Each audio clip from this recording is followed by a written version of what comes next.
আসসালামু আলাইকুম। ইমার্স একাডেমিতে তোমাদের সবাইকে স্বাগতম। আজকে আমরা প্রিপজিশন শিখব। এই ছবিতে দেখো একটা বক্স এবং একটা বল দেখতে পারতেছো। এই একটা বক্স এবং বল নিয়েই আজকে আমরা কিছু প্রিপজিশন বুঝবো। প্রথমে দেখো এই বলটা বক্সের ভিতরে আছে। বলটা কি বক্সের ভিতরে আছে। কোনো বস্তু কোনো কিছুর ভিতরে থাকে, তার পূর্বে কি বসে? ইন। তার পূর্বে ইন। এরপর কোনো একটা বস্তু কোনো কিছুর উপরে থাকে আর একটা অন্যটার সাথে স্পর্শ অবস্থায় থাকে, তাহলে তার পূর্বে কি বসে? অন। এরপর দেখো বলটা কোথায় আছে? বলটা বাক্সের নিচে আছে, তো নিচে বোঝাইতে আন্ডার। নিচে বোঝাইতে আন্ডার।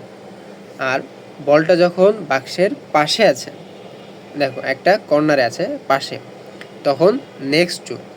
তখন কি? Next two. দেখো বলটা কি বাক্সের পিছনে আছে, পিছন বোঝাইতে বিহাইন্ড। পিছন বোঝাইতে বিহাইন্ড। বলটা এখন কোথায় আছে?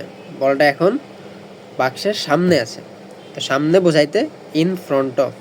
সামনে বোঝাইতে ইন ফ্রন্ট অফ। আর এখানে দেখো দুইটা বাক্স আছে, বলটা কোথায় আছে? দুইটা বাক্সের মাঝখানে। তো দুইটা বাক্সের মাঝখানে যখন, দুইটা জিনিসের মাঝখানে যখন বোঝাবে, তখন তার সামনে বিটুইন। তাহলে আশা করি তোমরা বুঝেছো।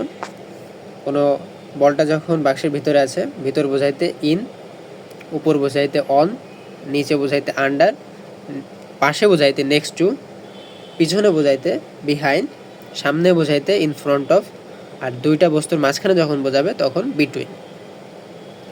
তো এই হলো প্রিপজিশন।